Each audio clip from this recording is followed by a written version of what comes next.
It's monthly Mormon Mondays. It's time for the secret handshake. Tune in and reach through the veil. It's time for monthly Mormon Monday.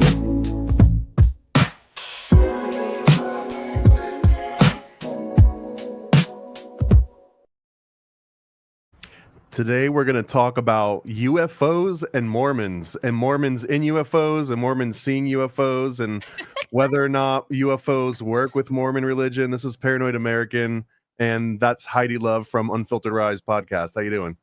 I am doing great. I'm back from Alaska, where I know you just went to recently, and so I'm land sick, but other than that, I'm great. Did you get land sick? What's land sick?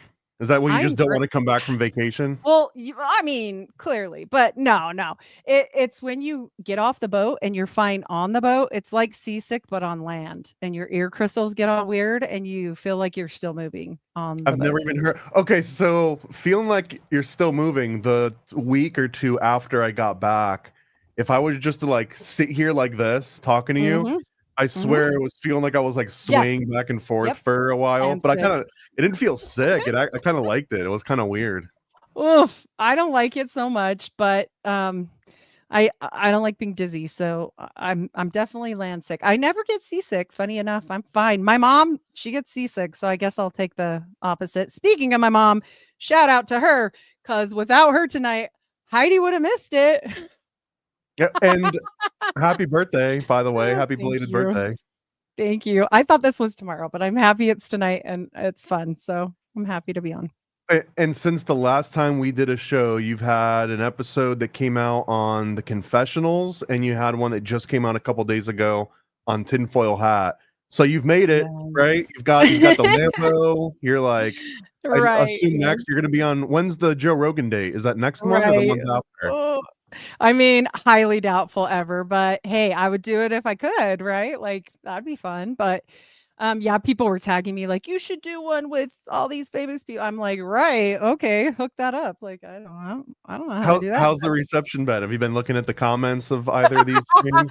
I, I was telling you before we went live. It's a weird dichotomy because I fully prepared myself on tinfoil hat to be brutalized, right? Because I mean, a lot of different people watch that show. It's not just Christians, it's all kinds of people. And then on the confessionals, I was very opposite. I thought, oh, these guys will totally understand because they're Christian. And nope, it was the other way around. And I thought that was weird. Tinfoil hat people were like, this is great, awesome, cool. And then like the confessionals were like, she's a liar and she's going to hell. So there's that. Not Well, only that, there was I lots of don't. I mean, in your opinion, is this because criticizing Mormonism can be conflated with criticizing Christianity? Like, if someone's not Mormon and they hear you're criticizing Mormons, could they be like, "Oh, she's bad talking Jesus"? yeah, yeah, I think I was in trouble. I don't know what exactly happened there, but I do know this, like, they either loved it and they were like, "Totally a cult, we get it, duh," or they were like, "She's going to hell because she's wrong and everything she says is wrong," and I'm like, "Okay, but I don't just say things ever, like, I always bring receipts, so, yeah, like, you didn't do your homework, right? Hey, Jeremy, JJ Vance, not the vice president." So, yeah, I don't know. It was weird because I felt like, okay, this is like really brutal. And the one that they got me the most with is the Mormon bloodlines. Jeremy actually pointed this out today. He's like, whenever you speak about Mormon bloodlines ever again, I want you to preface it with like a whole bunch of things because people cannot follow the little red ball. Like I'm like, no, I get it. And he's like, you said like 5 times actual royalty, like kings and queens, like nothing to do with Mormons. Yes, he was a Mormon, but like this is who they were, had nothing to do with one, didn't have anything to do with the other, or did it? Which is where I was going with that into the Templars because my family hails from up in Acadia, which gets interesting, as you well know, with Templars. And so, like, it gets weird, and it just does. And it's fun. It's a fun rabbit hole. But at the same time, like, I get it. No, Joseph himself wasn't royalty, but did he say he was? He sure as heck did. He did. So I mean, it almost seems that now, in retrospect, Joseph Smith is royalty. He founded a freaking religion, right? That feels more royal than actual royalty. well, you'll like the story being from your background. Okay, so Joseph Smith said he was the perfect combination, which is why Crowley called him a moonchild, because he was actually from the tribe of Manasseh and the tribe of Ephraim, making him the bloodline of Jesus perfectly. And he says that Jesus Christ had children. We know this story from like the famous movie, right? I don't know if we can say it, but everybody knows, and like Holy Grail Wait, stuff. I'm missing what famous movie? The Passion of the The Gra Christ? No, the one with Tom Hanks, the Grail movie, the Holy Oh, Grail movie. Da Vinci Code? Well, you're not allowed to Have you say Da seen Vinci movies? Code? I What don't is it? know, every time What is we it, talk about banned? movies, I get shut down. I'll say Like, Da they're Vinci like, Code today. I don't care. "Okay, Did we let's do burn the it." channel over saying Da Vinci Code? Whatever. Yeah, people keep pulling stuff down. That's copyrighted, blah blah. I keep getting in trouble, but whatever. It's fine.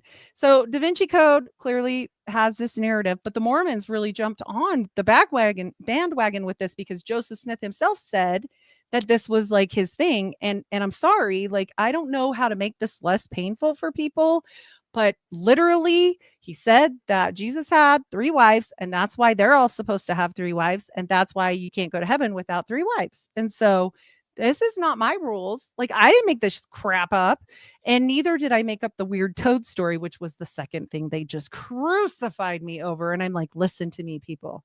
I did not make the affidavit that states these weirdo facts. Like they are not mine.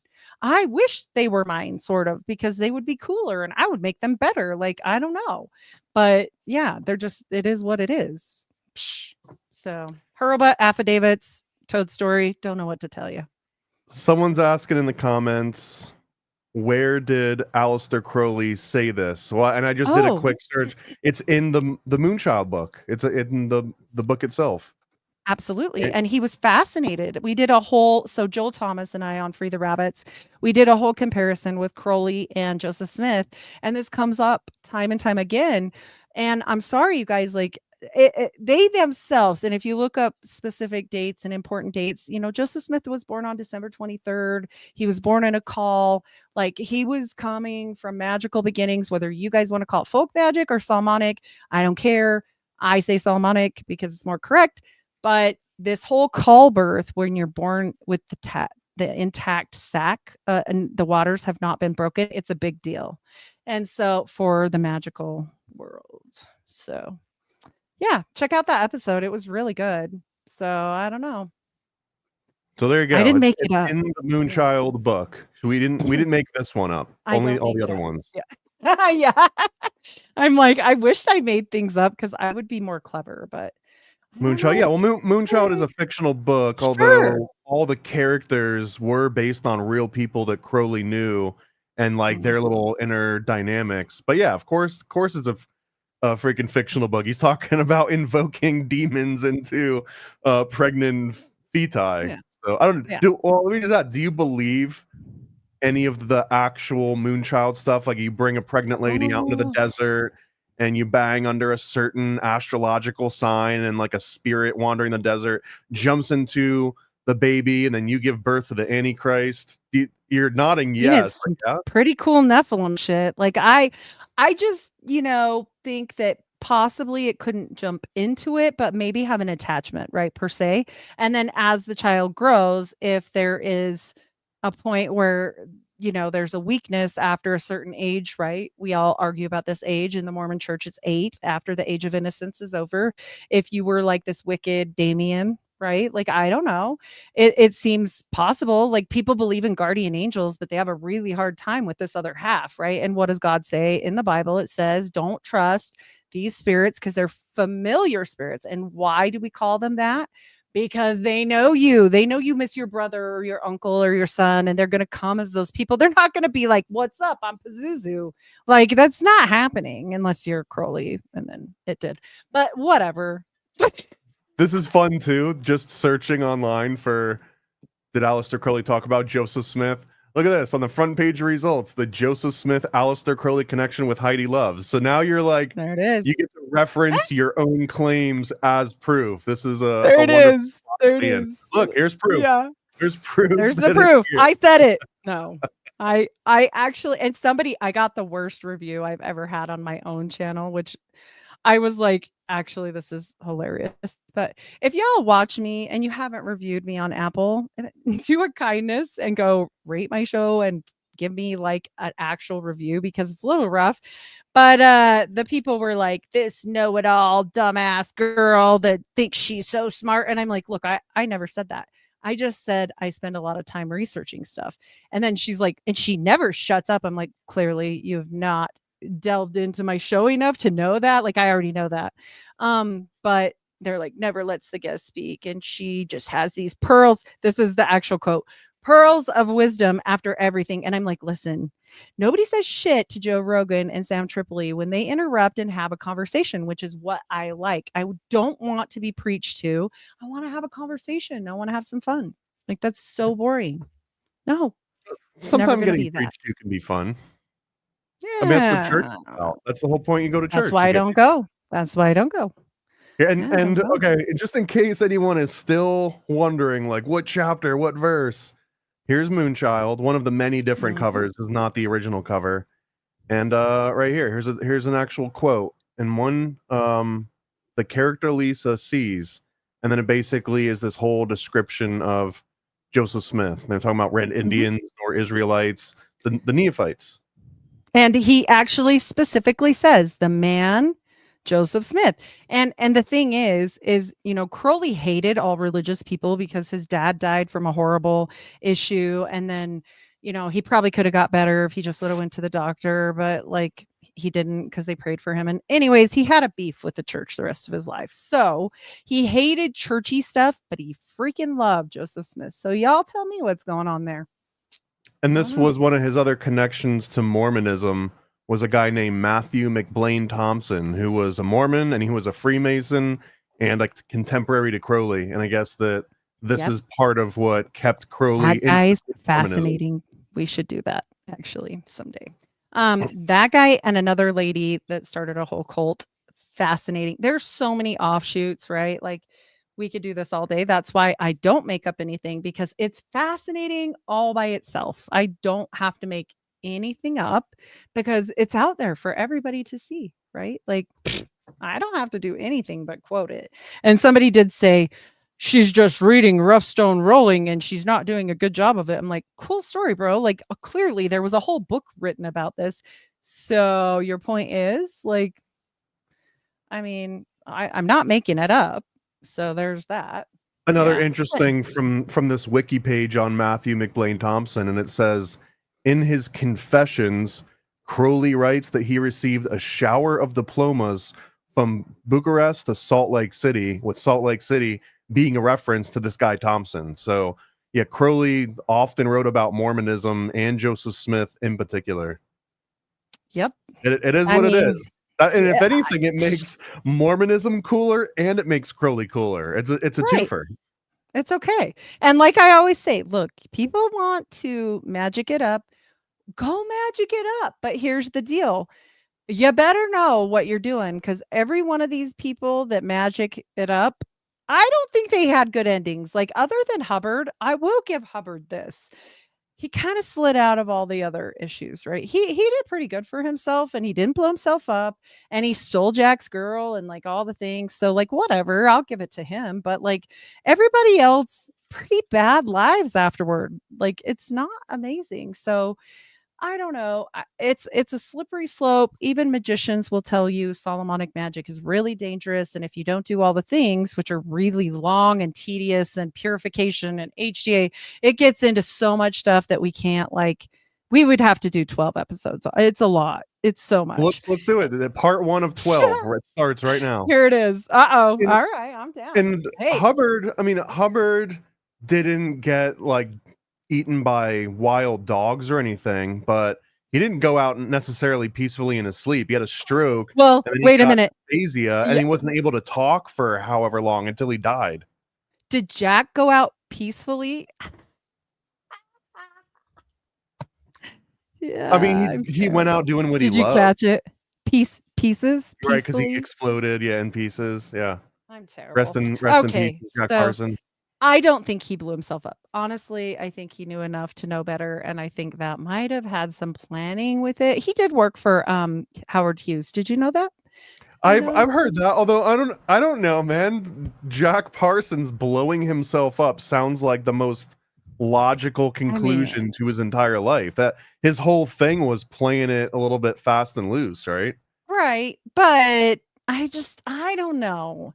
I have a hard time with that one, but you know me, I think every time somebody dies, like, weirdly, I'm like, "Ma, three-letter agency." So, I don't know. I think he knew a lot. I think they were concerned about it. I think Hubbard would definitely have wanted him out of the picture because, he's messing up his game, and so it is what it is. But, Right. Hubbard, me and my husband were talking about this. We were on a vacation, right? We're in not Seattle, Boise. There's a convention going on. My husband says, "So this looks like a Amway convention."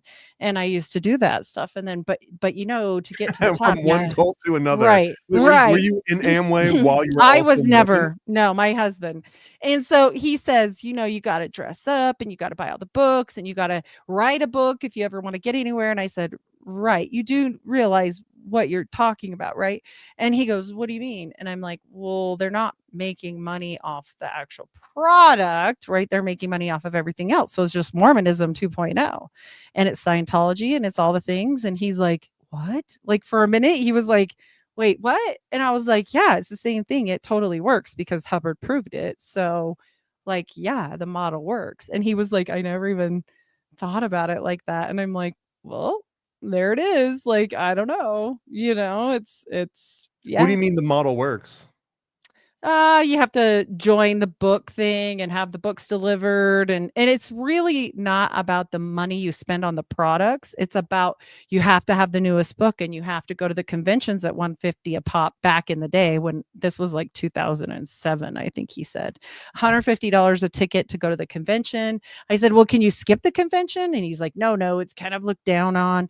And I'm like, "Okay, so really it's not about these products that you would buy anyways, which is how they rope you in and you're saving this money but you're really not because now you have to buy the book of the month club and now they want you to write a book and if you want to go to the top it's the upper echelon and we're right back to Mormonism and Scientology, like we're back to the 1%, right? You're never going to be them because you aren't them. It's just not. And Yeah. once that they've proven that you'll buy something, if you're going with the MLM cult version, once you've bought something, then you have proven yourself to be their perfect customer, so they're going to keep selling you. I guess it is like Mormonism. Like once you've bought And into guilt. the system Hmm. and the Well, guilt, guilt. but there's a better chance that they can keep selling you more stuff than there is a chance that they can convert someone new. So it sounds pretty typical. Absolutely. And then you are the one that's like, "Oh, I did all the things and look at me. I get a gold star on my head." So, I mean, Does it Amway is. have a second anointing level? Yeah, it's called Write Your Own Book, and then you have to do all of the seminars, right? Like, you have to be in it. You have to be the speaker. And so when he was telling me all this, I was like, sounds the same." But yeah, whatever. I mean, and I'm he curious, when agreed. you were growing up, because you're talking about Amway, did Mhm. Mormon children go through the Shackley. same? Because when I mean, I didn't grow up in a Mormon community, but almost every school that I ever went to and all my friends, you would have to do this fundraising where you would go door to door selling wrapping Mhm. paper was a big one, or they do like Magazines. chocolate bars. Were there Mormon Uh-huh. versions of this where like the Mormon kids go door to door selling stuff? No, but we did the same things for our schools, and if you were Mormon, then the old Mormon lady might buy your stuff better than if you weren't, right? Like, the neighbors I did wouldn't far give my better. money to any non-Mormon if I was in a Mormon community and I knew these kids were Right. coming through. Yeah, yeah, I mean, your money would get where it's supposed to be probably, hopefully, but, I To the mean, church. it's yeah, exactly. It's all the same thing, different way of presenting it, I would say, and it works. We see it all the time. Like Scientology, you can't advance, you can't know about Xenu unless you have the 3,000 books that cost all this money, and people will tell you about that. And so, and speaking of Xenu, like aliens, right? We know same thing for Mormonism. Like it's not Xenu, it's Elohim, but And then people are like, you're so stupid. Oh, this was a comment. You're so stupid. That's just the Hebrew name for God. I'm like, is it? Did you do all your homework? Did you happen to look at the other words that could be translated into? Because it's plural, first of all, and it can also mean other things. And so it could be an angel. It's basically anything outside of our realm, Wait, if we want to Xenu do is that. plural?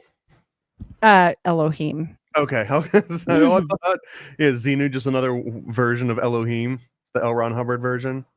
Right. I don't know about Xenu if he's, pluralized, but as far as the Mormons, when you get to that level, instead of Xenu, it's Elohim, and Elohim is plural. Well, they want to bring it back to, well, you're so dumb, blah, blah. I'm like, right, I'm the dumb one. You believe that Joseph Smith was a dumb farm boy that couldn't read or write, and he's studying Hebrew. Cool beans. I'm the dumb one. Yeah.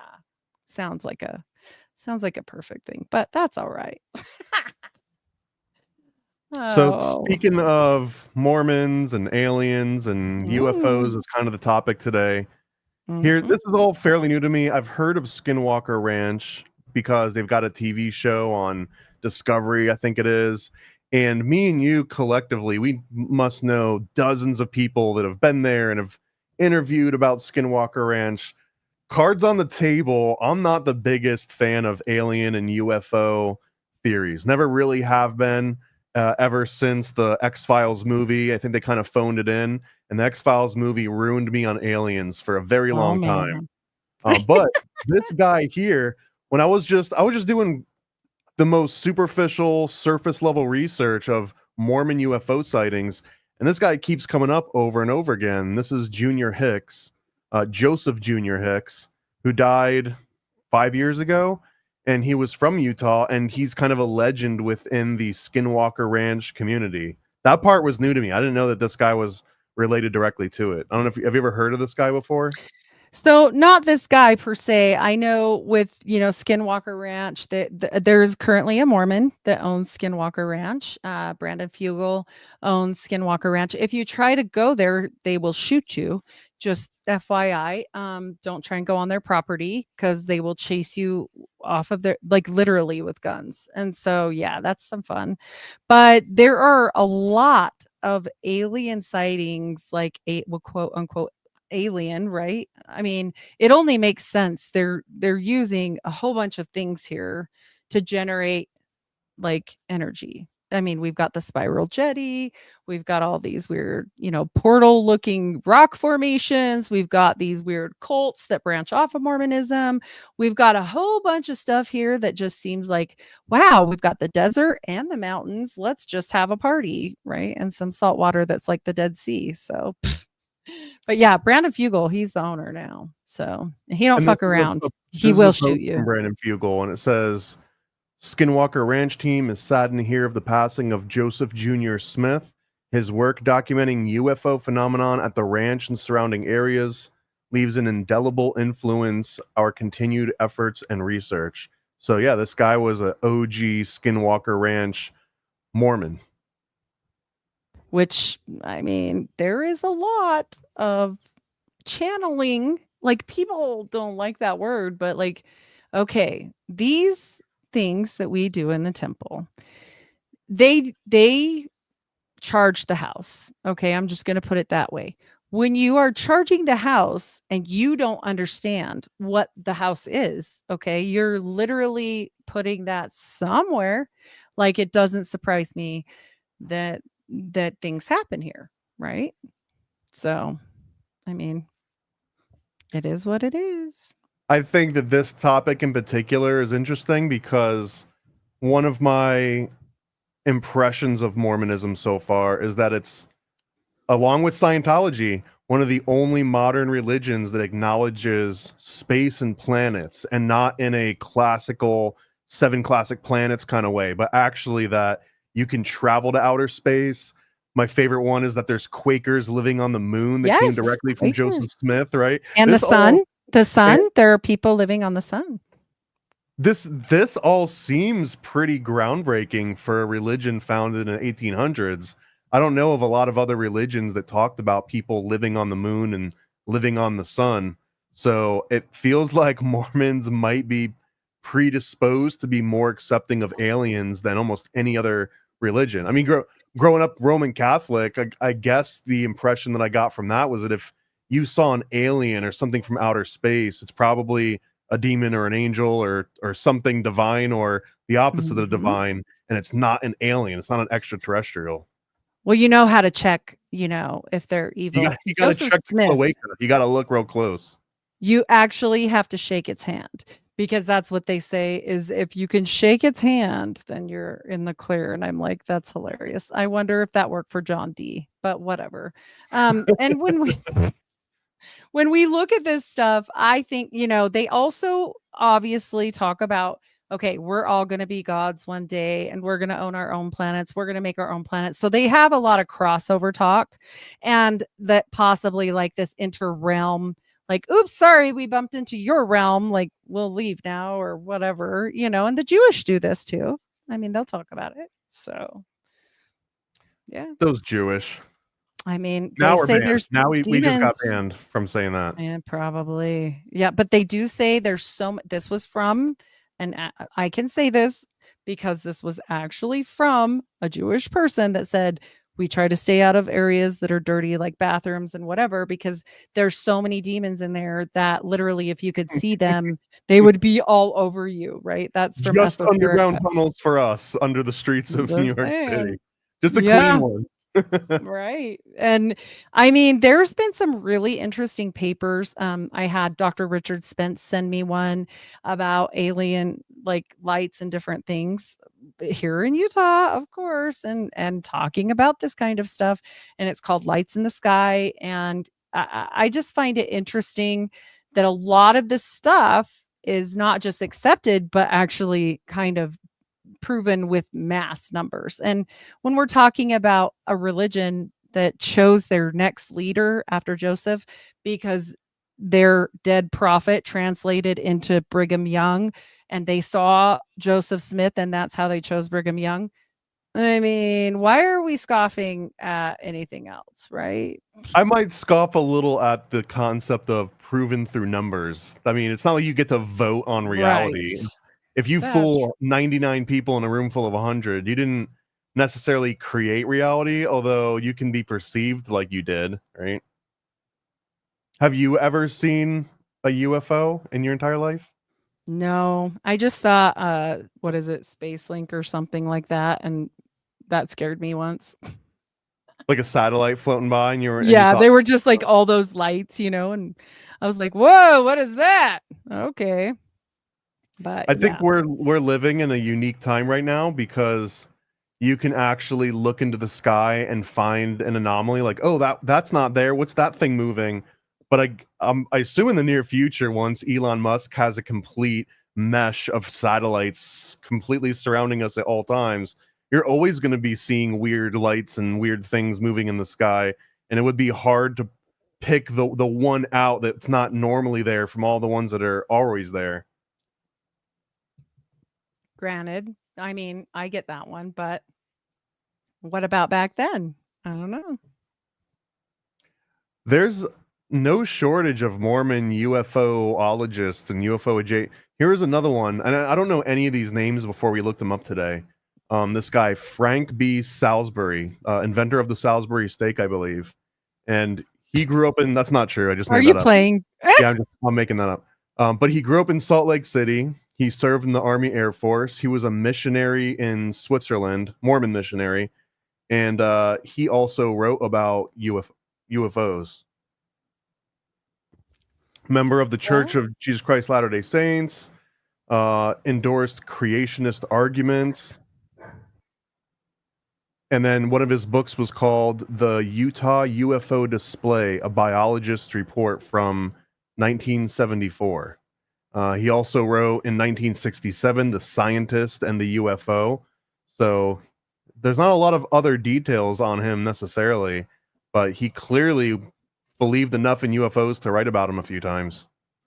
Well, there's a few people, I mean, and they'll definitely say God instead of alien or angel, right? Like, and there's a guy, I gotta find his name, this guy that created free electricity, and it's very much the Tesla situation, and he was a Mormon, and he actually said, which we have a lot of inventors that come from Mormonism as well, like Philo Farnsworth that invented the television. He was a Mormon.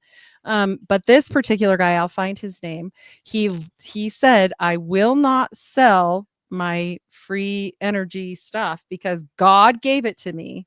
And literally God like gave me this, not in like a dream, like in real, kind of like a John D thing, right? Like showed up, and yeah, I'm not going to sell. And he didn't, and it actually ruined his life, and it was sad. But he really was this great inventor that just happened to be a Mormon, and a lot of them are, and some of them, many of them say they got it from entities. So I don't know. This is brand new to me. I know about Philo Farnsworth because he again was. If you ever go into like the occult history of television and are they programming us with the 50 hertz and 60 hertz signals, Mhm. he comes up constantly because he was at the forefront of that. I had no idea that he was Mormon, but yeah, sure He enough, was, yep. it says And that right in his Wikipedia article here that he was Mormon. Thomas Henry Moray, and many people know about the Moray valve. He calls it the Moray valve. And he has a patent for it and the whole 9 yards. During the 1920s, he worked in the emerging field of radio. And after hundreds of experiments, he literally said that God gave this to him, and he proved that he could do electricity without like all the wires and all the things, and basically figured out the same thing as Tesla. And for the rest of his life, the CIA or other three-letter agencies shot at him, like ruined his life because he wouldn't sell the patent. And so, I don't know. I don't know.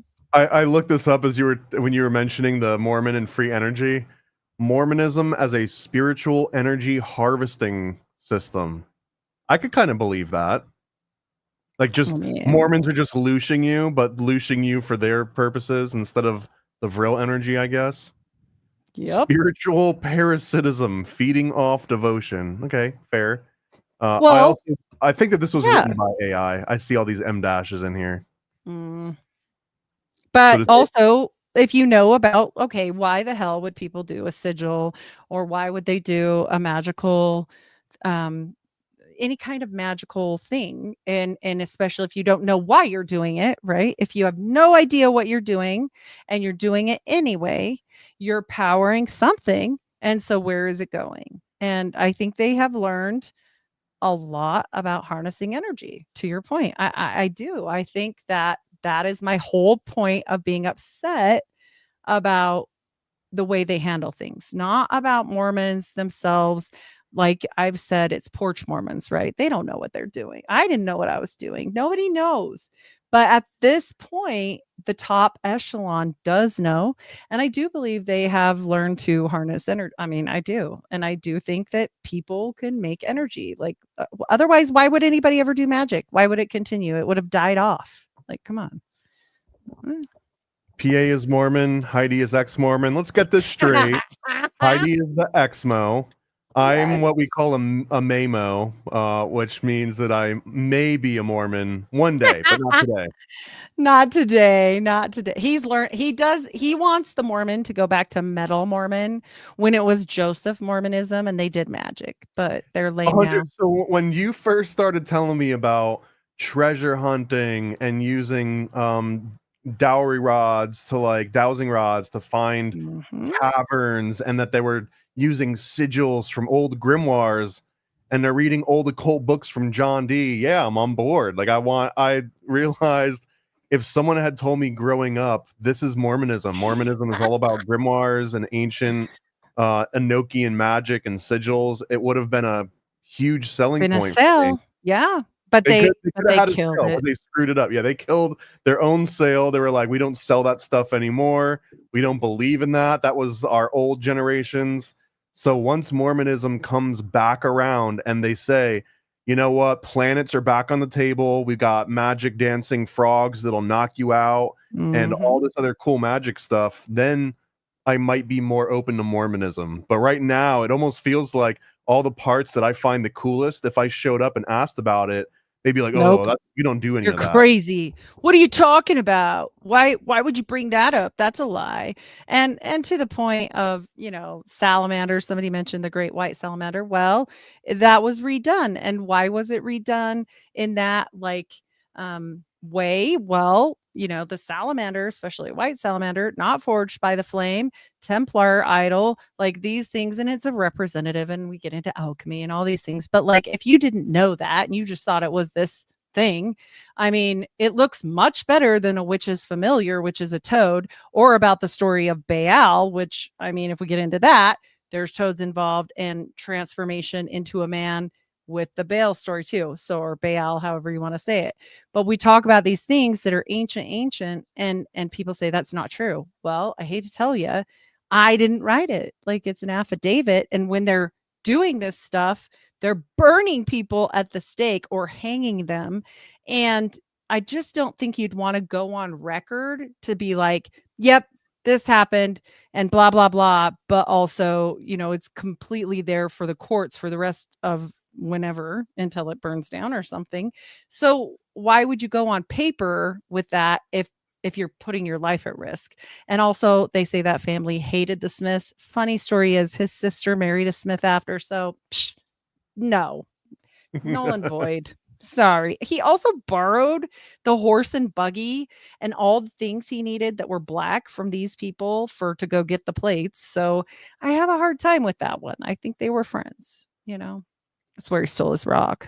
So We've got a whole bunch of other really good Mormon UFO links. So, for example, one of them was what you can look this up on Wikipedia. It's called the 1947 flying disc craze. And this is in 1947 when all of a sudden multiple reports started coming out about these flying discs. And one of them in 1947 was from the Deseret News of Salt Lake City, July 7th, 1947. For all the gematria people that are going crazy out there, 7/7, 1947. And then here's an actual news article from it. Salt Lake City, Utah, Monday, July 7th, 1947. FBI probes deadly rust clouds report.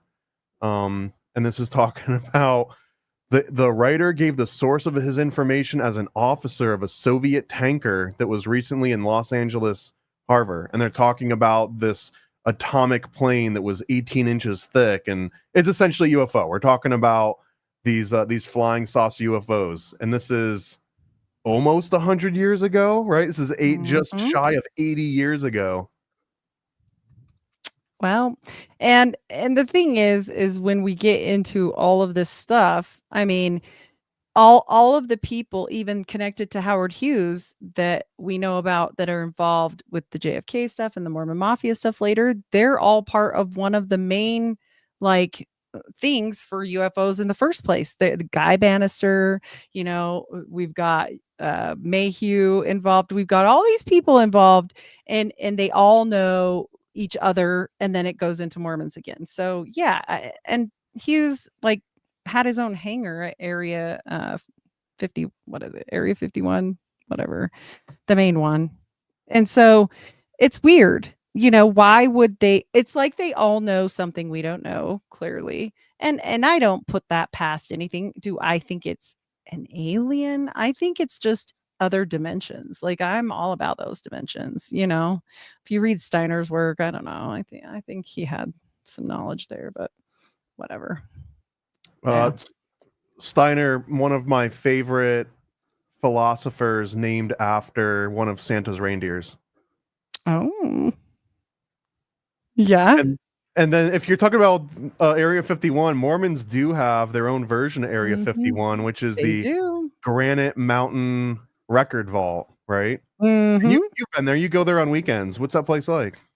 Oh, I go there on weekends. You will get shot. People are saying you won't get shot or ran off if you go to Skinwalker Ranch. Well, I have been, and yes, they do. If it is evening, you will get a gun pulled on you, but whatever. They shot Heidi. Last time you were there, no, they shot didn't. you, didn't they? That's what No, you they said? no, Okay. no, they shot at my kids though, and they took a dog from there. It's probably possessed, but she's a good girl. And this is even more heavily guarded. This is guarded by actual armed guards with like automatic rifles. So yeah, nobody's getting in here at all or out. There's razor wire and all kinds of fun stuff. Do you But have to be Mormon to work here? Like, are all the security oh, guards Mormon, you oh, think? well, they are actually part of like the Mormon CIA. Old World Micmac, what's up? Yeah, no, they are. They're all part of it. And so you can't know the thing. Like you have to be at a certain level. If you're in the secrets and you know certain things and you're at certain levels, then you get certain jobs. It's not like you can go apply for this job You gotta be tomorrow. a 33rd degree Mormon in order to get in here. Probably. Maybe 96. Oh, yeah. And if you're not familiar, Granite Mountain Records Vault, it says the largest collection of genealogical records that was started in 1965. And essentially inside these huge archives, it says more than 3.5 billion images on microfilm and digital media. And this is essentially where the FamilySearch.org website is at, which you tried to get me into. And then I realized that you just want me to submit No. my DNA to the Mormon No church. You're DNA. still It's working for it's them. it's just your genealogy. They probably already have it, is what I said.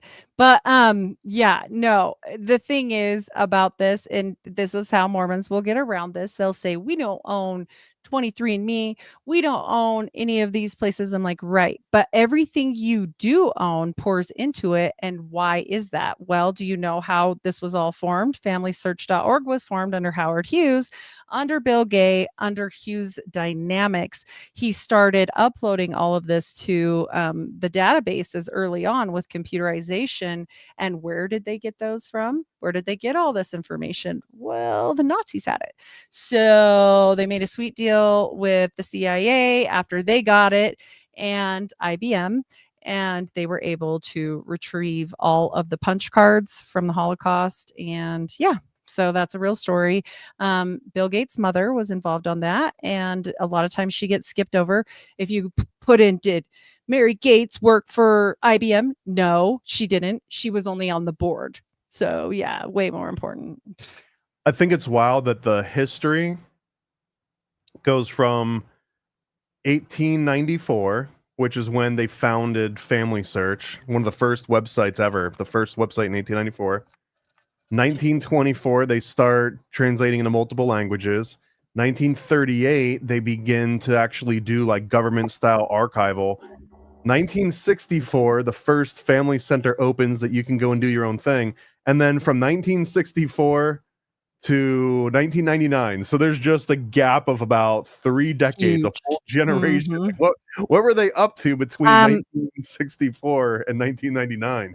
So what they did is they called, and I know this for a fact because my grandma got called to this mission.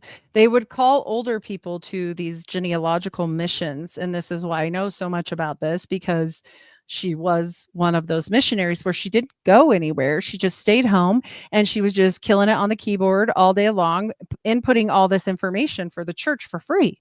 So they used these missions to do this work and get this all computerized. So a lot of times, that's how they got that done, but it took a long time to get it all in. I mean, yeah. Interesting too, because it said in one of these, 2002, it becomes the first searchable record collection on FamilySearch.org.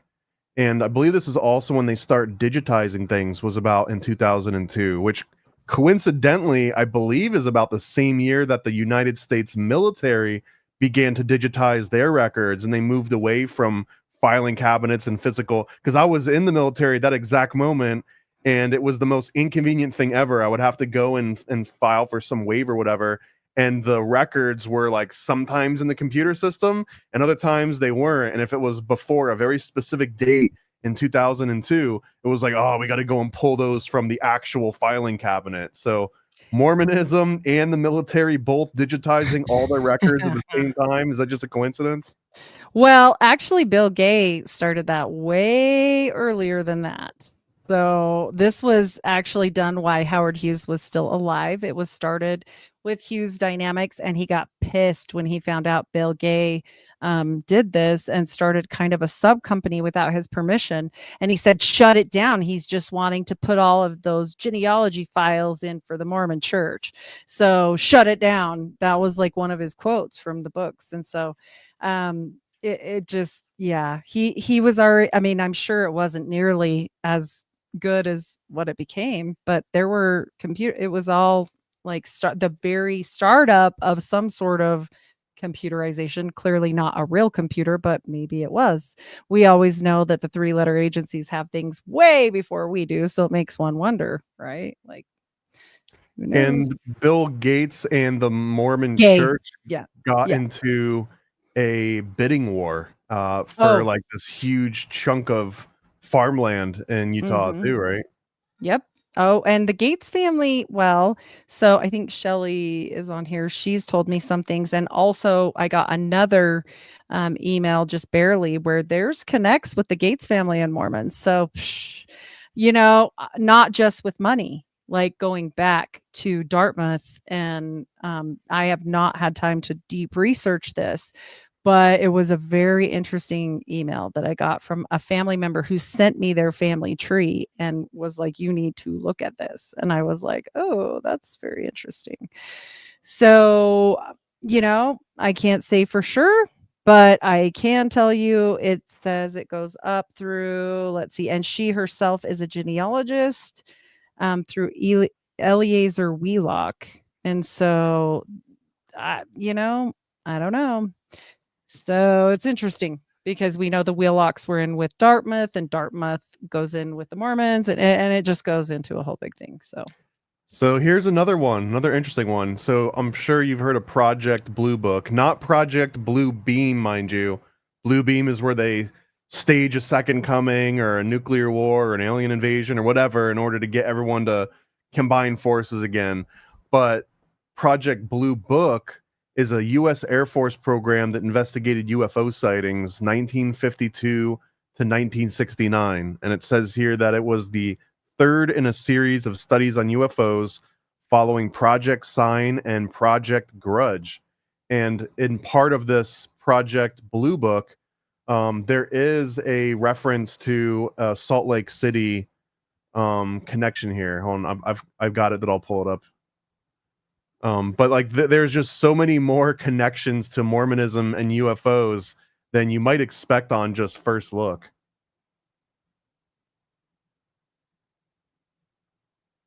I'll find it again. Oh, are you muted or am Me. there you go. It's very interesting when we get to the upper echelon and how obsessed they are, as we've gone over before in our NASA show, right? With space, with other entities type situation. We've got people inventing things left and right because they heard from God. Like, I don't know what's exactly going on, but definitely there's other realms, right? So here's a report, Project Blue Book Report, 1958, Salt Lake City, Utah, June 1st. And here it says, brief summary of sighting, an object, shape of an AC. I don't know what AC stands for in this case. Bluish with a green glow, no sound, disappeared in back of some trees where first sighted. very interesting. So there's another official, I guess this is official as you can get, right? A military document of someone reporting that they saw this UFO object. And this is 1958. So I guess this is in the height of like MK Ultra psyop mode. Right. And then we never know what's going on where, but I can say, like, we have to know there's a lot going on in specifically Utah about a lot of things that are, we'll just say esoteric, right? Even you've brought up to me things that shouldn't fit. Like, why on earth were there different like societies here, right? You were the first one to bring this up to me. And I'm like, this seems very strange. Why would this be here? I mean, Well, part of that was from a book that Juan and I reviewed on the Occult Book Club. This is just one of many examples, but in this book, it was a guy that was studying under Israel Regardie, who's one of the modern alchemists that claims to have actually completed the lesser work, and some of his students claim that they went on to solve the greater work. But that Israel Regardie's teacher, he ends up moving to Salt Lake City and starting this whole alchemical lab in Salt Lake City, and then eventually I believe they moved to Australia when Salt Lake City doesn't pan out. And he was trying to get everyone to move out of California into Salt Lake City. And he's like, you guys are crazy. It's great here. Why don't you want to leave California and come to Salt Lake City? And they're all like, the place is kind of weird, man. Like, I don't know if it matches our vibe. And he's like, you guys are crazy. This is the best place ever. Well, I mean, it does have a lot of strange. We do have, like I said, mountains. We have desert. We have the Dead Sea, so to speak. It's the closest to the Dead Sea of any other compilation. I've looked that up and done extensive research on that for the Great Salt Lake. There's no other salt in the world comparable to it in general, but the closest is the Dead Sea. So when we look at all this stuff, and then let alone, the mining aspects and gold and copper and all this stuff, like it's just interesting, very interesting. So yeah. Good call out, Old World Micmac. The AC, maybe it stands for aircraft. Awesome. That makes sense. Yeah. Okay. And then Britt says, I'd love to hear more about the energy harvesting. That was just a random article that came up on Reddit where someone was talking about and I think it was AI generated, although it is an interesting concept. Although I guess you could sort of leverage that same claim against any group, any religion, like they're just energy harvesting. I used to think that too, that when I would go to Catholic Mass as a kid and everyone's like singing in unison and standing and kneeling at the exact same times, that always felt like a magical ceremony. That, I mean, it kind of is by definition, right? You're not allowed to call it that because then you're a blasphemer, but it's essentially just organizing everyone. Now everyone think about this at the same time. Now everyone pray about this at the same time. They even had a very specific section in the middle during communion, and then at the end of Mass where it's like, okay, everyone, let's pray for so and so to get better. Let's pray for so and so's business to start making more profit. That was an actual thing that happened in the church I grew up in. Well, I definitely say, yeah, I say that just for the temple ceremony alone, because exactly what you're saying, right? We're doing ancient rituals, and when you put into AI, like, what is the Mormon LDS temple ritual closest to? It will say Babylonian. And so, I mean, look, they can say it's not magic all day long. They can say they're not doing anything with the energy all day long. But when we're doing all these things for dead people, okay, we only go through the temple the first time for ourselves, one time only. After that, every time after that, you go in by proxy for a dead person. So when you're talking about that, we're talking about, by essence of the definition, necromancy, because that is the definition when you're doing things for the dead. But what does that bring the person that is getting the energy, right? It says necromancy helps you get knowledge of the future, right? Like a divining type thing. And what do we call the prophet of the church? The prophet, seer, and revelator. It's absolutely a connection for me as far as how I feel about it, specifically to that. And probably to your point with Catholics as well, because a lot of their stuff goes back to the oldest religion too. Like it just does. So yeah. Where is this in the Mormon text? I mean, I think it's between the lines, right? Like if I'm making an analogy between a Mormon temple or a Catholic Mass and say harp, it's kind of the same premise. Obviously, the Bible doesn't say we're setting up an energy harvesting array, and the Book of Mormon doesn't say that. But look at what harp is. So harp is basically this huge grid of antennas, and each one of these antennas is capable of beaming a signal at a very specific spot.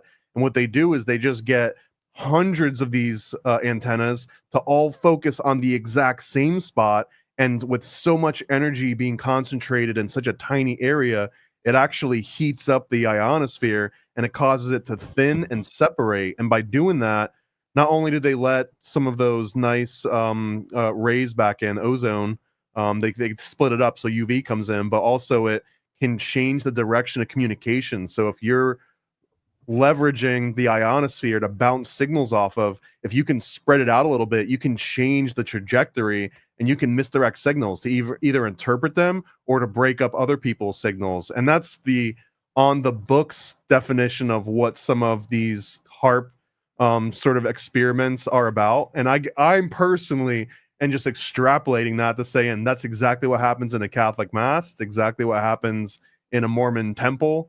Is that it's like an organic version of a HARP mind control grid.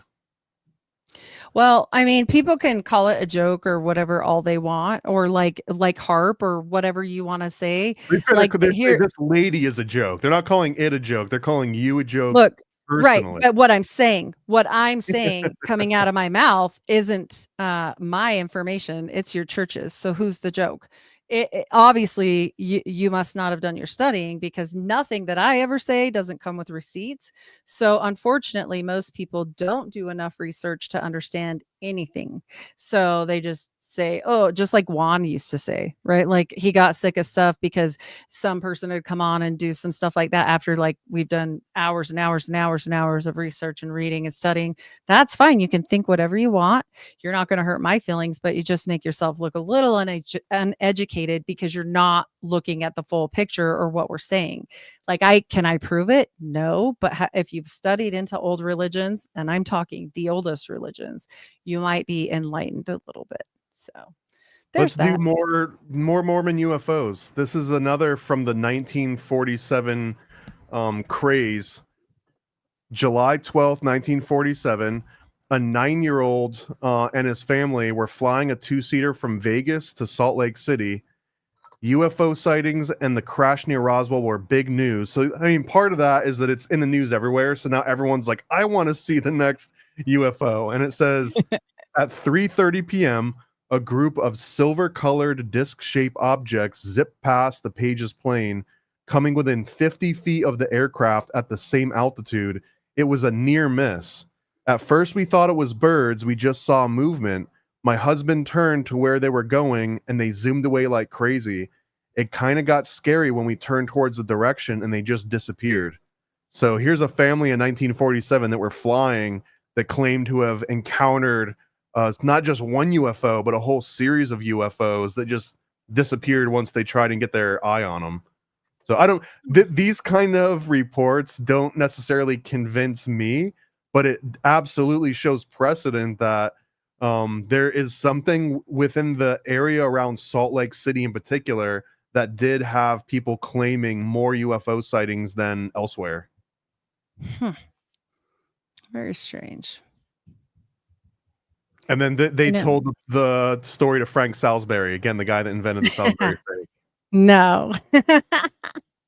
Mr. Salisbury himself. Right. Mr. Salisbury. But yeah, no, there's been a lot of documented stuff here. And I think that's why, they were so in tune with the whole Skinwalker Ranch thing, which is fascinating. Did you look up the back history on that for people that have never heard it?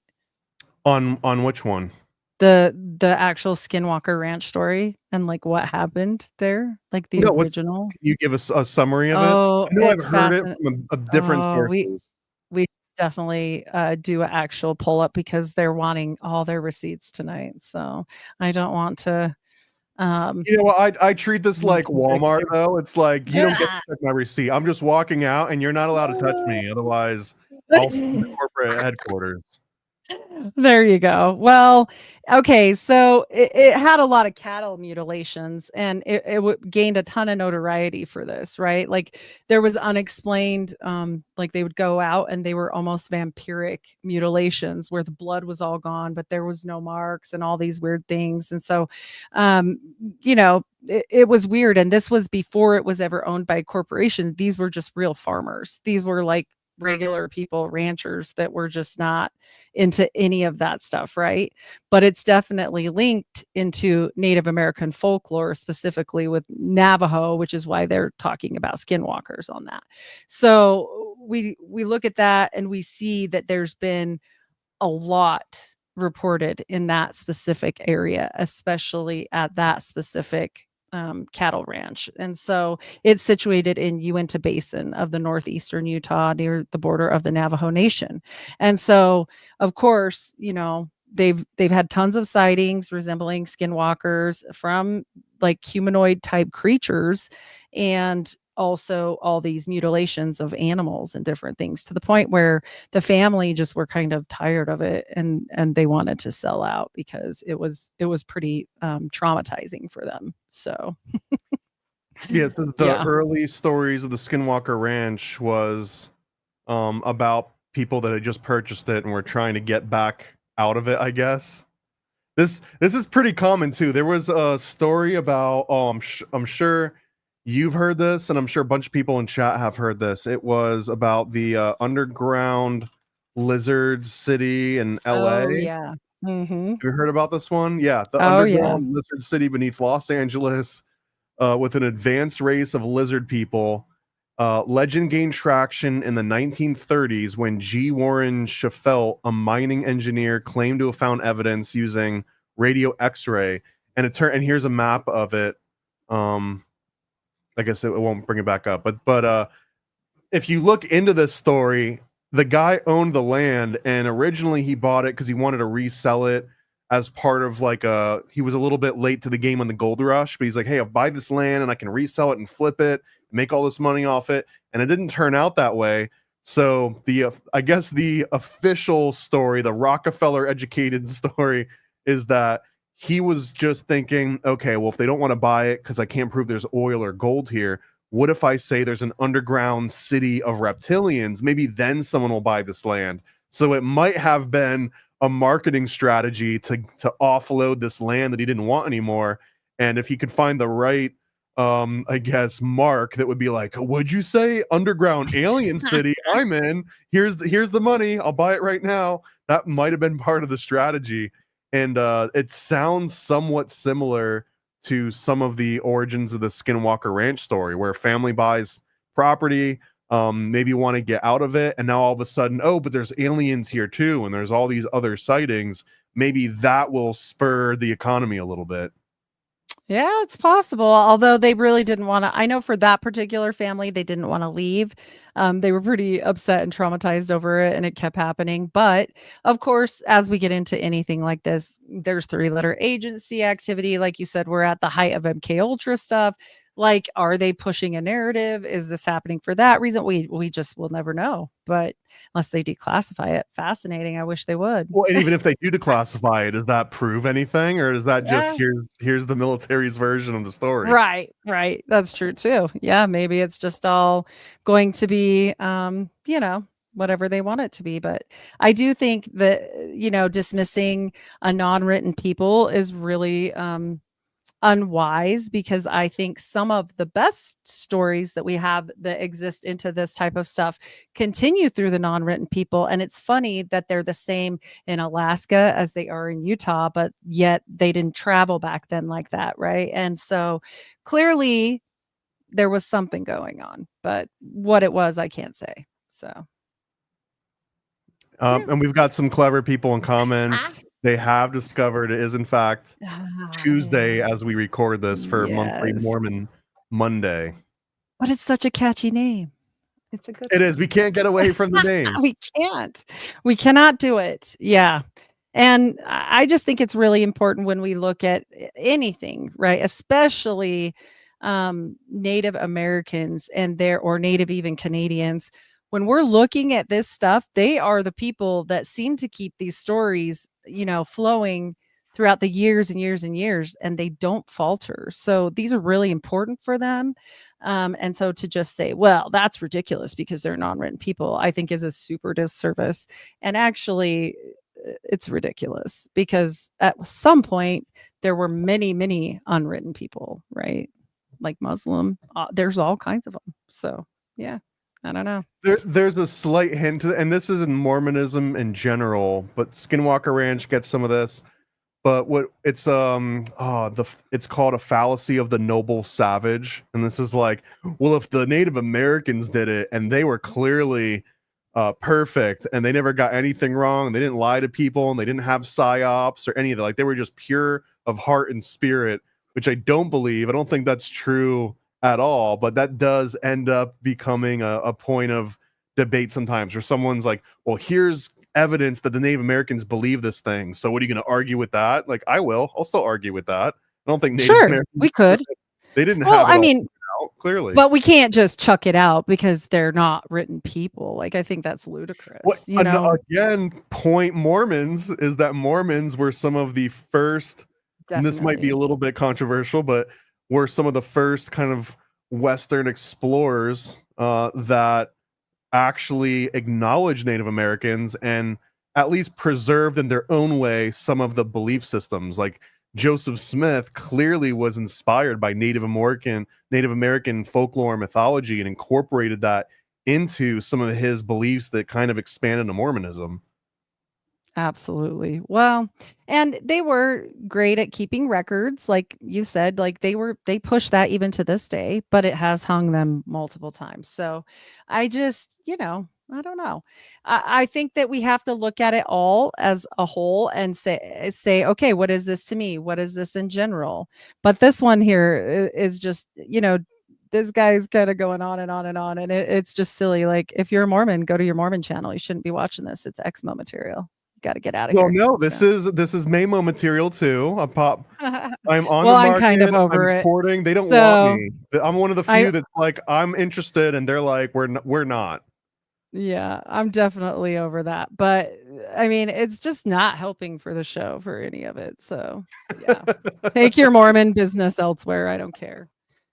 If But you were to go into, I guess when you're growing up as you're, full blown Mormon, and you talk about UFOs in like the Mormon community, is this like, don't talk to that weird girl that's bringing up UFOs, or do you think you'd get a lot of people saying like, oh, I've seen one, I saw one last week? yeah, I mean, you'd be weird. Still weird. You It's got to be an okay? angel. Even within the Mormon Yeah, community, you can't yeah, see a no, UFO. that's not gonna work. It has to definitely be like, okay, this is a God thing, and even then, unless you're very special, I don't think so. I think you'd still get a lot of pushback. However, I don't know if we've talked about this yet. There is something called, your patriarchal blessing, which they give to you, talking about the map of your life, and a lot of their blessings are given by their feelings and their specialness and their it's just all feeling based, none of it's real in real world too. And when you're about 14, you go get this from the church patriarch, right? And he is the all-knowing, and he sets his hands upon your head and tells you what tribe you're from. He tells you all this stuff. And so it's kind of interesting to me that, you like one way but not the other. Like, they're obviously into woo woo. Like, I mean, clearly, I think it's interesting, but Whether you know it or I, not, you're into woo woo. yeah, you're into woo woo. Yeah, of course. So, And plus uh, the same reason that Howard Hughes preferred Mormons in charge of everything was because he didn't have to worry about gambling, and he didn't have to worry about them getting in the drugs or mhm. alcohol. So I guess Yep. for that same reason, which I don't, this is not bulletproof logic. I'm just thinking through the No, it's logic of true. when thinking Yeah. this, but a Mormon UFO sighting might have more credibility because at least you realize they probably weren't coming home from the bar drunk when they saw the UFO, right? They were stone Absolutely. cold Mormon sober. Oh yeah. Yep. They definitely shouldn't be drinking. I mean, they were okay to do white collar crime, but hey, they definitely weren't doing, dirty work crime usually. So, yeah, Do you think whatever. Mormon investors in the 80s were doing coke? I mean, I think that there's problems in any religion with addiction. Sure. But I mean, I I'm assuming that someone found a loophole. They were like, "Hey, look, in this I mean, verse in it's the all Book of Mormon, it natural. says we can, It's all as long as we're making good trades, technically we're allowed to do a line every once in a while."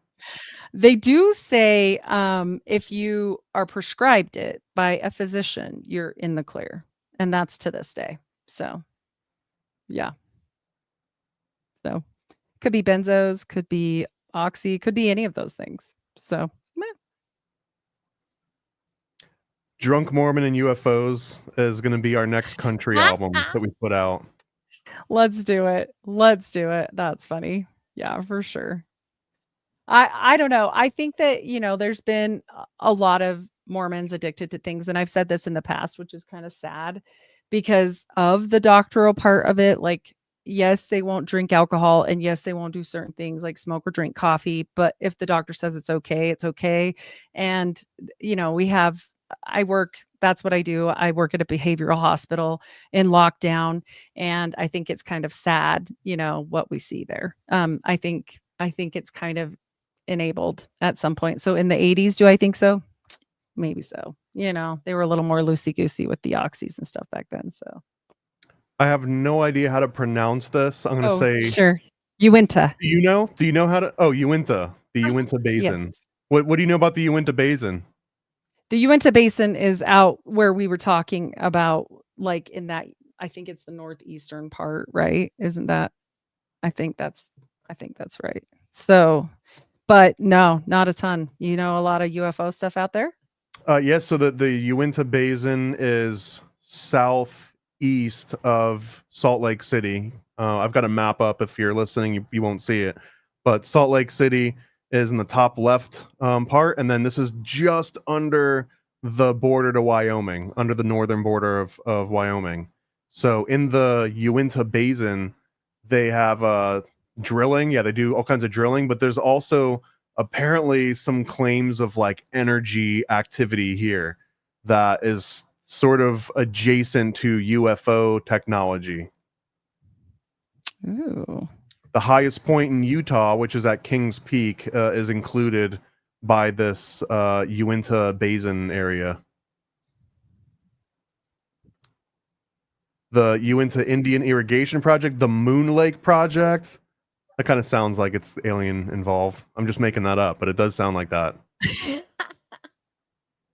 And then the other attractions in that area, Dinosaur National Monument, which this is where Satan or the CIA hid this fake dinosaur skull just to throw you off the track. That's funny.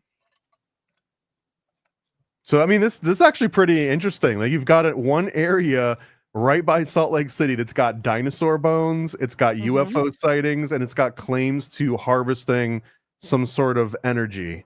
So maybe this is where we're going to have to plan the Mormon meetup, is going to be in the Uinta Basin.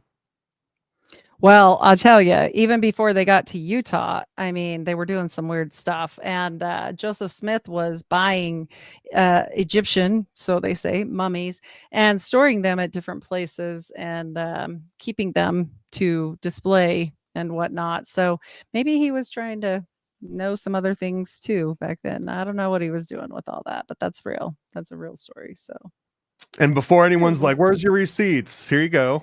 The Joseph Smith papyri are Egyptian funerary papyrus fragments from ancient Thebes dated between 300 and 100 BC, which, along with 4 mummies, were once owned by Joseph Smith, the founder of the Latter-day Saint movement. So yeah, Joseph Smith was into collecting mummies, which is one of the things that I would collect if I got rich and owned a religion. You'd make you a mummy museum? Not even a museum. I would just collect them and just stash them around the house for my own reasons. With your pickled punks? Yeah. That would be great. And I mean, for any of the Tartarians out there that are big into like old world, it says, after Smith's death, the papyri passed through several hands. They were presumed to reach a museum in Chicago and subsequently destroyed in the Great Chicago Fire. So that just damn cow. Erasing history, right? Yep, always. Oh yeah. So I don't know. Again, every time we do one of these episodes, I feel more and more sold on Mormonism, because they collect freaking mummies. They believe in UFOs. They got UFO sightings, treasure hunting. There's really not a lot of downsides, especially as a guy. I could see if I was a girl. Just now, I would be like, because it's different. But... right. Now, Maybe if you've got a mummy, they'd be like, Thomas, you left right when it was getting good. Like, why did you leave as Mormonism was improving? I don't know if it's ever going to come out of the Brigham era. Like, you do know there was a reformation of the church under Brigham Young, and that's when they chucked out a lot of the weird stuff. So I think it's a disservice in general. Even though I'm not a Mormon anymore, I still don't believe that anybody's history should be devastated like that. I just think it's wrong. I think we're one of the few people in the world that don't know their history, which is sad all the way around, in my opinion. I don't know. Well, on purpose a little bit, right? Because Oh, of course. the Yeah. Mormon church has the resources and the ability and the history and the devotion of its followers that if they were to say, okay, Mormonism from now on, you're going to learn about the history of our people and the history of this area, they could make sure that everyone that goes through temple and grows up in Mormon communities becomes an expert in history. But I can't think of a single religion when that ever works out, right? Because then people get all caught up in the nuances. But Yeah. but now with Mormon, the way that you describe it, Mormonism has been so abstracted from the actual history that now Yes. people go through it and they just put on the magic underpants and they don't know what makes them magical. They don't know about the symbols that are on them even, right? Nope. Well, for them, I'm not going to say none. Maybe some people are given better information, like from their family members, or maybe the men are. Specifically, I don't get to know what the men know because they know different things than the women. So we could ask Jacob sometime. He might Mummies know. wrapped in money, I guess. There Yeah. we go. Mormons have enough of it, of Wow, mummies and that is money. true. Oh, yeah. I'm curious if they kept them. You spoke about the underground city of reptilians. We know that there's definitely underground tunnels all over Salt Lake and Ogden, and they use them. Al Capone talked about using them when they were running alcohol. In fact, he said that he wouldn't stay in Utah because it was too rough for him. So there's that fun. But Yeah, yeah, there's an article, Secret Tunnels Under Ogden's 25th Street. That yes. many basements in use have boarded up, cemented in, closed off openings and walls. This is And in a lot of cities, maybe not as much in Salt Florida. Lake even more. Hmm. Well, there are a lot of ones on the West Coast and in these mountainous regions, that these entire, like, where was I at? I think I was in Seattle recently, and they have an entire underground It city. And I mean, was it's abandoned so now. Now it's cool. an attraction, but you go down there and it's literally just storefronts that are buried underground. We were just there. We did that tour. Did you do that tour? We didn't do that It tour. was I so mean, it cool. looked cool, but I didn't, it was, I was like, wait, I'm going to pay how much? And you're just going to like walk me through some dank, sort of like abandoned. Right. Yeah, it was. It was very, but it was weird to see like the sidewalks and the windows and the shops underneath, shout out beneath the streets. We had a great time. And the people that run that were really fun as well. So I actually took some videos to do a little podcast on that. They were You okay know, with it. it's So called the Seattle Underground now. That's what they call it. mhm. And again, it was A started fire. on Yeah, a fire, and they fire. These raced more damn of the cows. history. His actually was better. The Seattle fire was more fun. He was a drunk guy, I think she said, and he blew something up. I can't remember fully, but I know it had to do with a drunk guy because it made me laugh. And I bet the next day he just like left town quietly. He was probably like, "Oh, gotta go." Started the whole town on It fire. says at approximately 2 p.m. on June 6th, 1889, an accidentally overheated glue pot in a carpentry shop started the most destructive fire in the history of Seattle. And Um, he was apparently drunk, but at Jim it's pretty McGow's funny. paint shop. Oh boy, Jim. Naughty, naughty. This one doesn't throw any Yeah. shade at the guy being drunk, but I can definitely assume that. I've heard the same about the cow in Chicago. It was drunk when he kicked The over cow that. was drunk. Yeah, when he kicked over the candle. Love it. Yeah, the cow story is a little hard to believe. That's for sure. John Levi's done a lot of work here in Salt Lake City, on underground stuff and Tartaria, and he has a whole bunch of videos about it. It's fascinating to me, really. So check him out. And just for the record, the popular legend that Miss O'Leary's cow knocked over a lantern starting the Chicago fire is likely untrue. So Theories include cinder from a neighboring chimney, A a drunken neighbor. neighbor, or even a meteor strike. Oh, blame that My meteor money is on the drunk every time. every time. Drunks Yeah. or some. It's probably someone just fell asleep in bed with a cigarette, and that's what started the Chicago fire.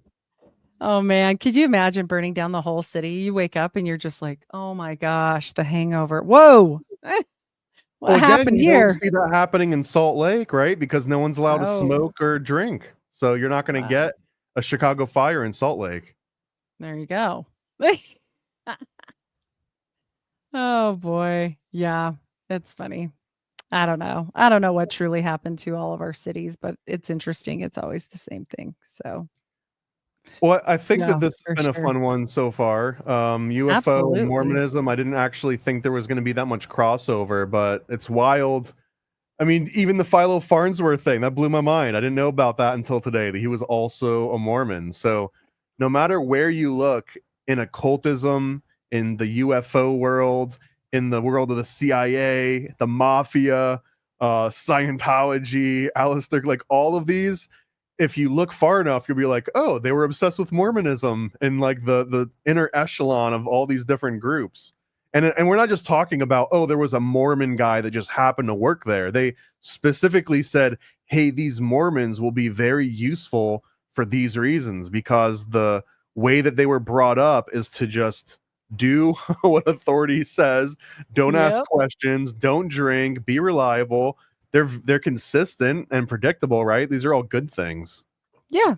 Yeah, for sure. I mean, like you said though, there's different levels of it. I mean, but yeah, taking orders is definitely something they definitely knew how to do and still do to this day. So, thinking outside the box is probably, not one of the things they do well. They're excellent at three-letter agencies because half of the brainwashing is done for you. So, If people want to hear more about all of your research, whether they love it or they hate it, but again, you were just recently on Tinfoil Hat with Sam Tripoli talking about this. You were on the Confessionals with Tony Merkel. Is there anything that you didn't get to talk about in either of those shows that you wish you had gotten into? oh man, I did go a little deeper in the tinfoil hat one about the Mexican link in Mexico for Chihuahua and all that stuff, and it would have been nice to be able to expand a little more, but we were on short time. That one's an interesting one, and the people you want to talk about metal Mormons, those are your folks, Thomas. I mean, When we whoa, say things metal get Mormons, you wild. mean like rock I on metal mean, Mormons, like or like you know how you alchemical were. metal Mormons?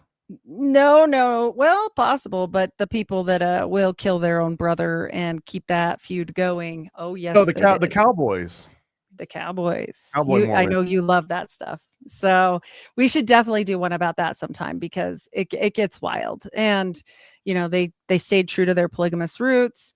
As far as a lot of the weird stuff that I was talking about for the whole Jesus had kids story and where they can find that stuff. I didn't go into because the bloodline thing gets really hard for people to comprehend. As I said, I didn't make it up. That's very Templar-esque. So, Hard but to Joseph spoke. comprehend because it's unbelievable, or just because it gets so deep in the weeds of tracing all the different family lines? No, I think they just can't possibly comprehend that he would have ever said that, or it's all disbelief again. We just get into like, if this doesn't sound like something I like, then her nose is big and she's stupid and you should try to dye your hair brown. So it's just like, because you can't argue with the facts that are all over the internet or in books or anywhere else. I can't make this stuff up. Like, why would I? But it gets into a very personal attack. And so, it is what it is. But I didn't say it, like I said. And there are polygamist families to this day called the Kingstons, like King's son, Kingston. And they keep their bloodline pure by marrying their nieces and their aunts and whatever. And they've also gotten really rich. So they hire geneticists so they don't have anomalies anymore. And that's going on still to this day. So obviously that came from somewhere. Heidi didn't make it up. I didn't make up that they have to marry their aunt or sister. So yeah, that gets all fun. And plus, if you are really big into polygamy, or just really big into keeping it in the family or inside the community.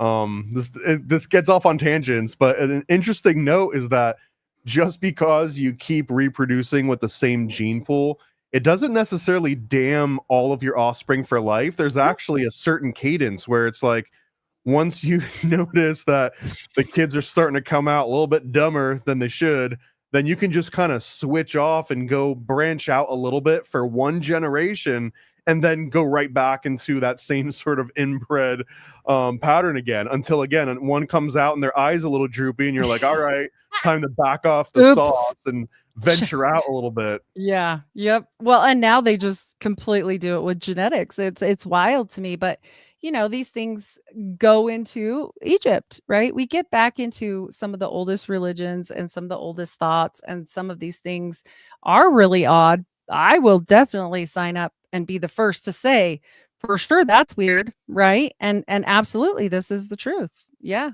And so, we're we're just, yep. And marrying sisters in the Mormon religion was really common and still is common for a lot of the polygamy sects. So it was kind of a cool thing to be able to marry your sister and actually have her be your sister wife too. And he married mother-daughter pairs. Like, this is, yeah. I mean, I don't know how you deal with that one when the kids come. I guess that's awkward, but hey, whatever. He would have been a long as you big don't- hit with the kids today in 2020s.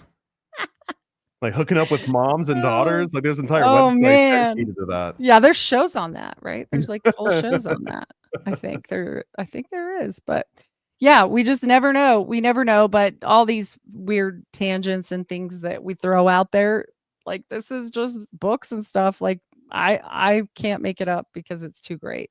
So for that, I have lots of episodes. Episode 172 for people that have no basis for any of the knowledge that I'm talking about is a really good one to just get the exact basics. If you've never been taught this stuff, even if you're LDS, I knew like none of this stuff before I got out of the church. So that one might help people. I always lead them to that one first. So yeah. And shout out, chat's been great tonight. Hey, Kathy from Georgia. And Donald talking about sex. And we've got a whole bunch. I'm trying my best to figure out a nice constant stream of topics, and hopefully we'll have like a list of like, here's what you can look forward to on the next episode. Although it jumps around depending on if Andreas can join us or if That's Jacob true. can join us. And we even might have Jamie Hanshaw come on here. That I've done a bunch of occult Disney with her, but she loves Disney stuff, and there's a whole thread on Disney Mormons that we're going to get into at a certain point. Here's some of the other things that are kind of on the list for coming episodes. I don't have dates for these, but the Church of the Firstborn of the Lamb of God, which is one of these like violent the Mexico Mormons. That's the ones. We still have to do another follow-up on the Howard Hughes JFK Mormon Mafia, because like all JFK topics, that could be 20 episodes and we still wouldn't be able to get to all of it. I definitely we'll probably have to get Andreas on for an entire episode just on Kolob and the Cosmic Priesthood. Yes. Probably my favorite part of all this. We'll have to do one on Blood Atonement, which also seems like one of the cool selling points of Mormonism. Not that I would want to be involved in a Blood Atonement, but just that it exists is kind of cool. It's like Omerta, right? It's kind of like a mafia type thing. Then we've got the Lost Tribes and the North Pole and Mormon Hollow Earth theories, which is another fascinating topic that we haven't even talked about yet on here. Okay, here's one called Zelf the White Lammonite. Zelf Smith found on a hill. And we've briefly You just made my husband laugh hysterically. He's definitely going to comment on Zelf. I promise you. Yep. Zelf sounds like that would have been an awesome sci-fi movie in the 80s. Oh yeah. I feel like that's movie worthy, right? Joseph Smith finds a talking corpse in the top of a hill. Right? You would think so, but I mean, even Moroni was a dead guy, so they call him an angel, but he once was alive. So, And of course, we recently did one on Mormon beard magic, but Jacob ended up losing an entire engine block or something Oh, like 5 minutes before we started. that's And horrible. Andreas was like, not fair. I need time to grow a beard before I can talk with any authority Oh, on beards. So we'll see if the Mormon beard magic. We'll have a part 2 on that one as well. If anyone wants us absolutely. to get into any more of these details or anything else that came up, and you're like, Heidi, show your receipts. Let us know what that topic was. For example, Please maybe do. Moonchild and Mormonism could be a good episode, and we It's a can good one. bring out a copy of Moonchild and say, here it is on page so and so, and here he is talking about Joseph Smith. In fact, if Yep. I'm going to add that right now to our list, it's going to be Add it up. Moonchild and Yes. Mormonism. Yep. That one's a good one. You know, Crowley had a lot to say about Joseph Smith, and I found that pretty interesting. But he, you know, they know. They know when they see a master at work. And I think the respect that Crowley showed him talks a lot, in my opinion. Of course, only my opinion on that one. All right, gun to head, you have to renounce all other religions, and you have to either follow Joseph Smith or Aleister Crowley. Which one do you go with? And you have to pick one. You can't say neither. Oh my. Well, I mean, Joseph Smith was less debaucherous, so Oh, there you at go. least. You've all heard it. Heidi Love is ready to rejoin Mormonism. So you know that But we've it's got not your like name that and your anymore. address Yeah. and your contact info. So this officially is her asking them, reach Oh, back out. yes. Pull her They back come in to the my fold. house sometimes. Yeah, they do come occasionally. But, you know, they still haven't kicked me out, which I find hilarious. Oh, there he is. I knew it. I knew he was gonna say something. Oh, The that's too great funny. Zelf, the great white. Yes, the great white Lamanite, because you know, in this world, also Moroni was Native American, and he also became white and delightsome and all white. So apparently, you know, there's a lot to be said on that. We won't go there today, but there is a lot. Oh, what's Yeah. this? This is a news site that I haven't heard of. Mormoner, keeping Oh it weird. man, This sounds cool. We're gonna that have he's to. excited about this one. You guys back up. Thomas is excited. Well, there he is. I mean, this is necromancy again, right? This is literal Mormon Well, necromancy where they're digging I up mean, a. they've dug up Joseph and his brother, and they actually dug up the other brother while Joseph was also still alive, like digging them up and then making coffin canes out of the deteriorating body corpse wood. I guess that's not necromancy to them. I don't know, but that happened. How reliable is the story about Zelf? Answer: reasonably reliable. So good enough for me. Mm. And those coffin canes are at your guys' museum for the LDS church. So I like this question. Doesn't this story make it seem like Joseph Smith was just making things up? No, absolutely not. That's actually heresy, and you're not getting a apparently, planet. If you think that Joseph Smith was just making things up, you don't get a planet. That's how this works. no planets. Yeah, remember, we don't get them anymore. Well, you don't because you're an Exmo, but Yeah, well, my they took it recruiter away. says they're back on the table now if I can remember the catechisms I or whatever. wanna see that. I wanna see that in writing, because all they say is, "We never said that. We didn't say that." What? I'm like, yes, you did. Here's a question. Here's a word I've never seen before. Who are the Mulekites? Oh god, that sounds like a horrible slur. Are we gonna get banned Let's for see. Uh-oh. saying Hopefully not. Mulekite? Did you just get me to say a horrible word and like We a have to look. Okay. Mulekite is a group of people from the Americas from Jerusalem, led by Mulek. Okay, we're in the clear. Oh, okay. We didn't say Okay. anything that'll get us on the ADL website yet. Oh, man. Well, not this time. Um, Oh well, what else do you have coming up? I mean, we said that your Joe so Rogan appearance isn't for another couple months. oh, What's before yeah. that? He doesn't know I'm alive. But hey, Joe Rogan, if you hear this, I mean, call me up, right? Apparently. And Paranoid American and me will be happy to make an appearance on your show. Also, I have been busy with Onassis. When I started the Mormon Mafia, I started going down all of the people that I thought would be like, this is fascinating. Let's do this and this. Onassis was a hard one. He's only related to the Mormon Mafia a roundabout, and especially through Mayhew.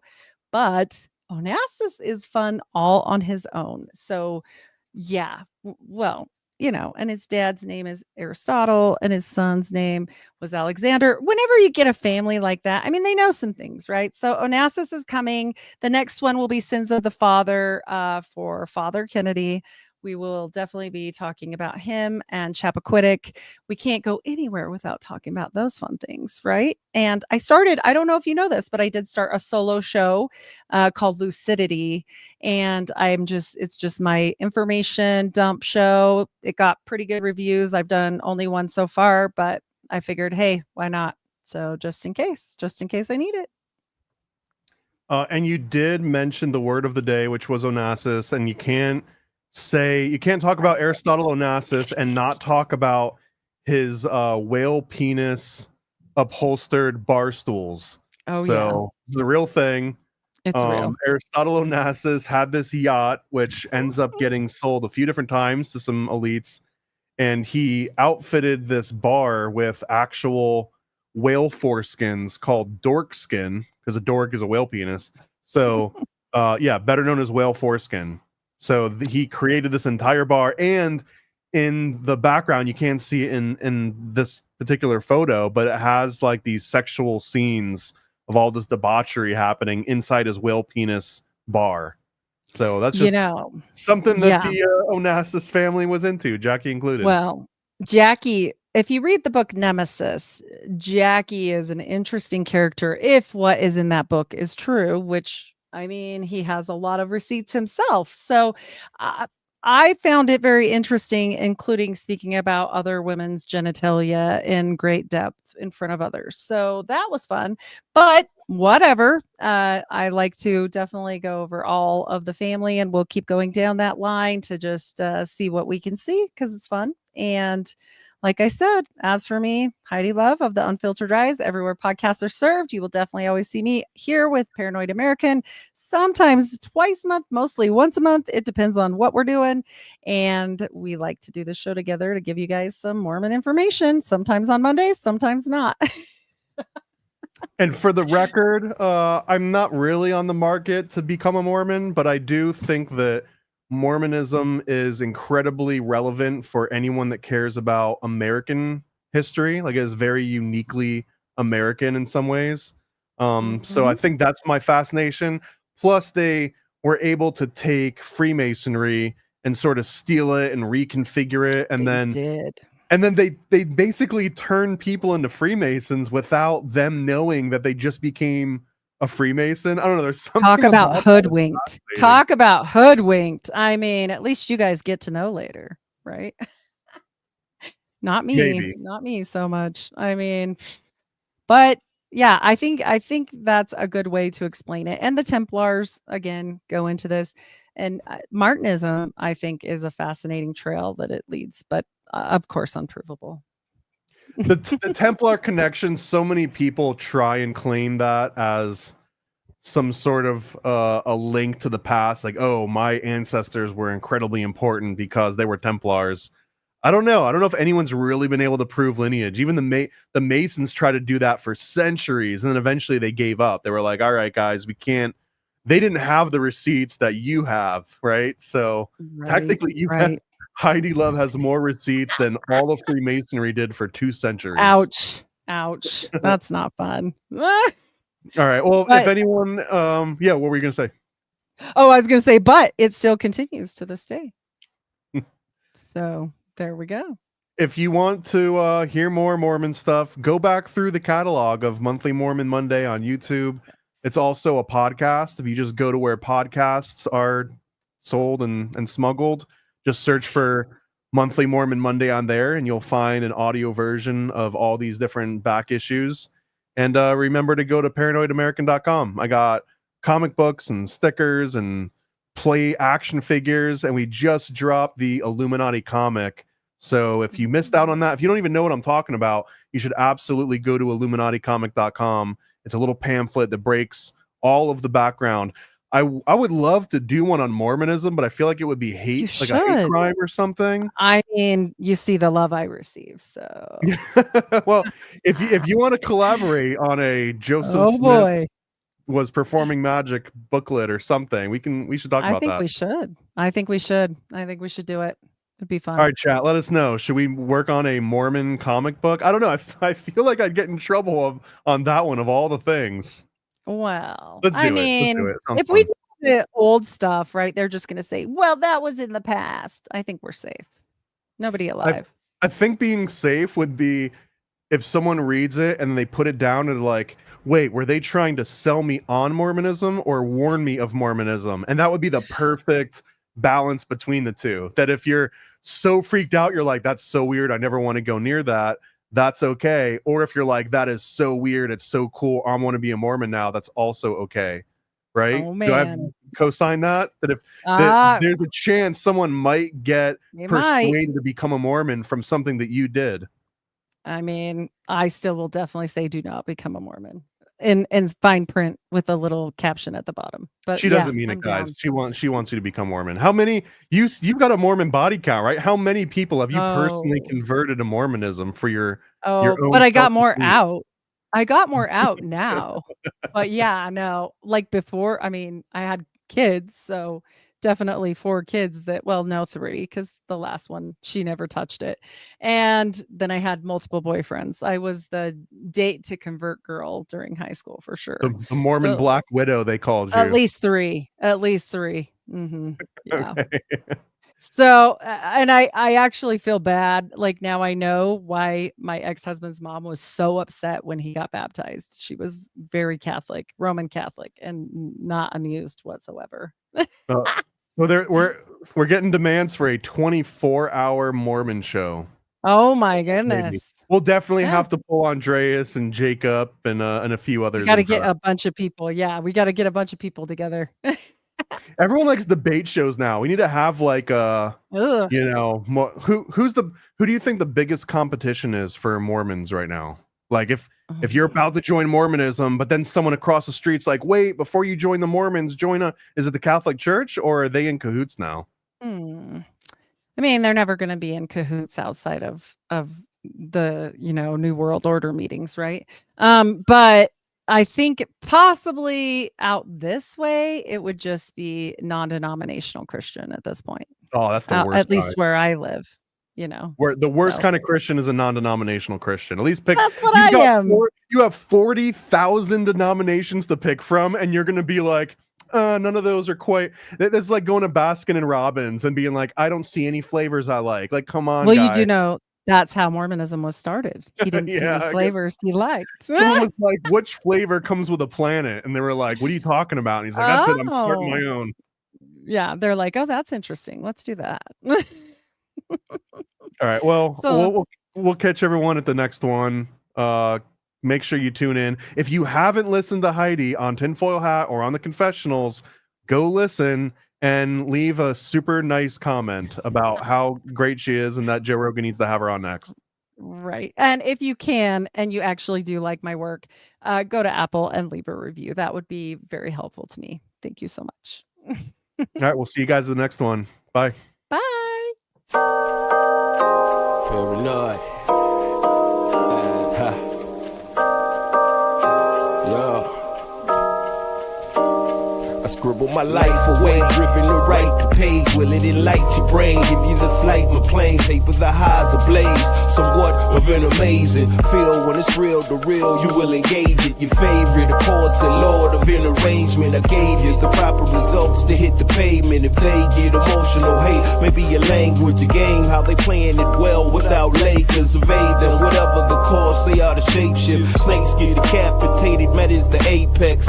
Execution of flame you out. Nuclear bomb distributed at war, rather gruesome for eyes to see.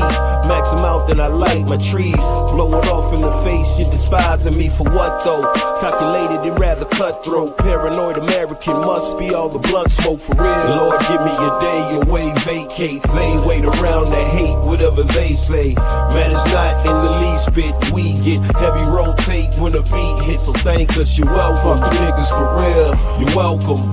They ain't never had a deal. You're welcome. Man, they lacking appeal. You're welcome.